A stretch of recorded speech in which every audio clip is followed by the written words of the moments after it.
Welcome to Math with Mr. J.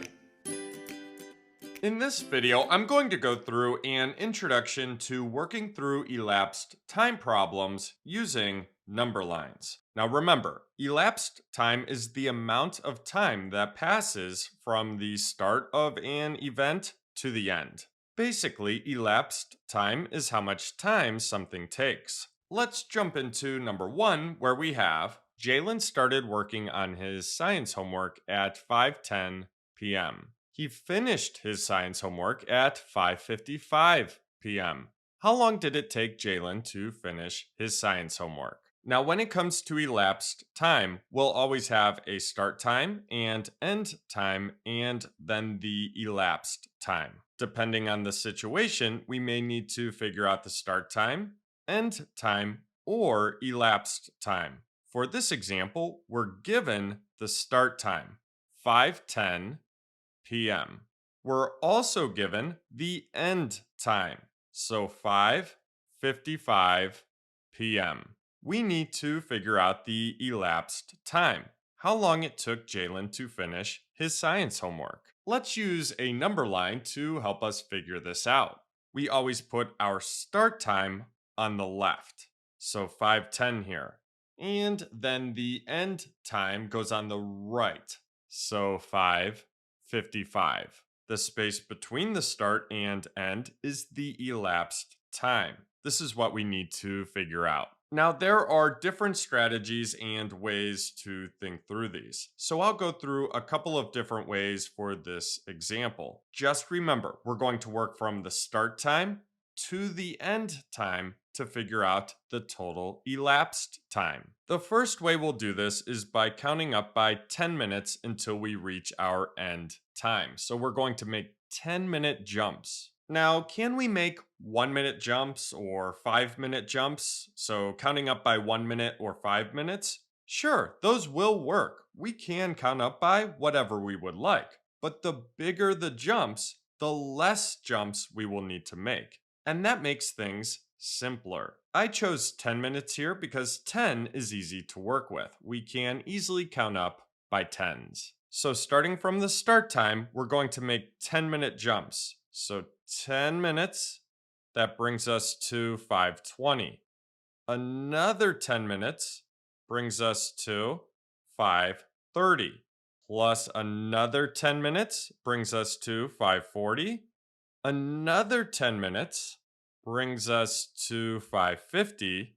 Now, if we do another 10 minutes, that brings us to 6 o'clock. And that's past our end time, so that's too much. We only need 5 minutes here. So let's make a 5-minute jump, and that brings us to our end time, 5:55. Now we add our elapsed time up. We have 10 minutes plus 10 minutes plus 10 minutes plus 10 minutes plus 5 minutes. So 10 minutes, 20 minutes, 30 minutes, 40 minutes, 45 minutes. And that's our elapsed time. So it took Jalen 45 minutes to finish his homework. Now let's clear that and think through this another way. Now, another strategy and way to think through these is to use either exact hours, so 6 o'clock, 7 o'clock, 8 o'clock, and so on, or using half past an hour, so 6:30, 7:30, 8:30, and so on. This can give us easier times to work with and set us up with some big jumps on the number line. And really, thinking about these different strategies helps our overall ability to work with and think about time. So for example, if we start at 5:10, so our start time 5:10, and we go ahead 20 minutes, so do a 20-minute jump, that gets us to 5:30. So we're looking at getting to 5:30 here, and we needed 20 minutes to do so. Now, how do we get from 5:30 to 5:55? Well, we need to add 25 minutes. We need to go ahead 25 minutes and make that jump. And that brings us to our end time of 5:55. So we have 20 minutes plus 25 minutes. So we have 20 minutes to get to 5:30 plus 25 more minutes to get to 5:55. 20 minutes plus 25 minutes gives us that elapsed time of 45 minutes. So we get 45 minutes that way as well. So there you have it. There's an example of finding elapsed time using a number line. Let's move on to number 2. For number 2, we have Ava and her brother started playing catch at 3:45 p.m. They played catch for 30 minutes. What time did Ava and her brother end playing catch? So we know the start time. We know what time they started playing catch. 3:45 p.m. We also know the elapsed time. So how long they played catch for. That's 30 minutes. We need to figure out the end time. So what time did Ava and her brother end playing catch? Let's use a number line to help us figure this out. We'll put the start time on the left, so 3:45 here. And we need to work from that start time to find the end time. Now we're actually going to go through a couple of different ways to think about this. The first way we'll do this is to count up by 10 minutes. And again, we're going from our start time. So we're going to make 10-minute jumps until we reach that total elapsed time of 30 minutes. Once we reach 30 minutes, we'll see what time it is. And that's our end time. So starting from our start time, we have 10 minutes. That brings us to 3:55. Then we have another 10 minutes. That brings us to 4:05. And then we need one more 10-minute jump for 30 minutes. And that brings us to 4:15. We have 10 minutes plus 10 minutes plus 10 minutes, which is 30 minutes. And that brings us to our end time of 4:15 p.m. Now, like I mentioned for number 1, could we do 1-minute jumps or 5-minute jumps? So counting by 1 minute or 5 minutes? Sure, those will work. We can count up by whatever number we would like. But the bigger the jumps, the less jumps we will need to make. And that makes things simpler. I chose 10 minutes here because 10 is easy to work with and we can easily count up by tens. Let's clear that and go through this one more way.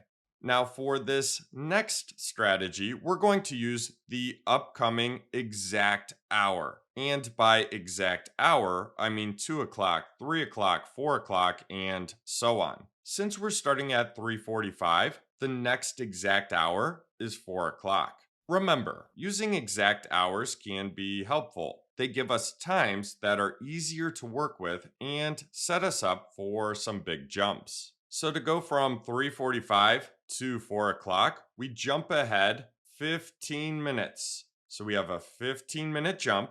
That brings us to 4 o'clock.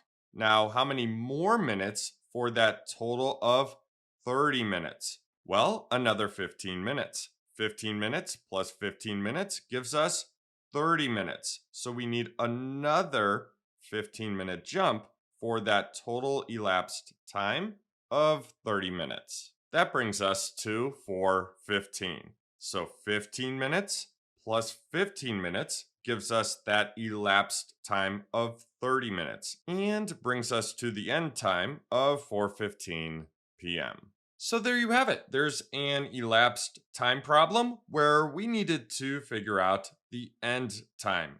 Let's move on to number 3.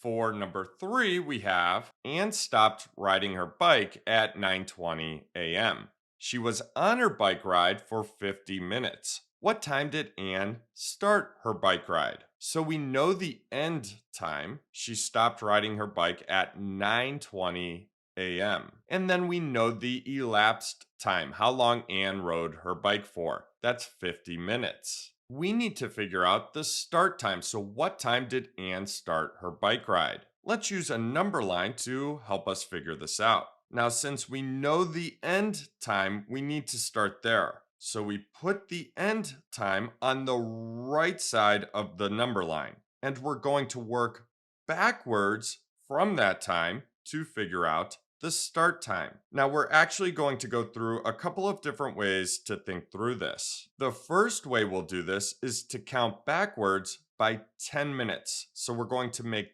10-minute jumps going backwards from the end time. And we're going to make 10-minute jumps until we reach that total elapsed time of 50 minutes. Once we reach 50 minutes, we'll see what time it is, and that's going to be our starting time. So working from our end time here, let's make a 10-minute jump backwards. So we have 10 minutes, and that brings us to 9:10. Then another 10 minutes. That brings us to 9 o'clock. Then we have another 10 minutes. That brings us to 8:50. Then another 10 minutes. That brings us to 8:40. And then we need one more 10-minute jump for 50 minutes. And that brings us to 8:30. So we have 10 minutes plus 10 minutes plus 10 minutes plus 10 minutes plus 10 minutes. And that gives us that elapsed time of 50 minutes. And that brings us to our start time of 8:30. So we went backwards 50 minutes from the end time to get to our start time. So Anne started riding her bike at 8:30 a.m. Let's clear that and go through this one more way. Now for our next strategy, we're going to go backwards to an exact hour. Now since our end time is 9:20, working backwards, our closest exact hour is 9 o'clock. Now to go from 9:20 to 9 o'clock, we jump backwards 20 minutes. So we make a 20-minute jump to get to 9 o'clock. Now, how many more minutes for that total of 50 minutes? Well, another 30 minutes. Let's make a 30-minute jump here. 20 minutes plus 30 minutes gives us 50 minutes. So again, we're going to take a 30-minute jump here for that total elapsed time of 50 minutes. That brings us to 8:30. 20 minutes plus 30 minutes gives us that elapsed time of 50 minutes and brings us to that start time of 8:30 a.m. So there you have it. There's an introduction to working through elapsed time problems using number lines.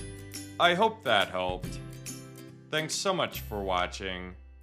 Until next time, peace.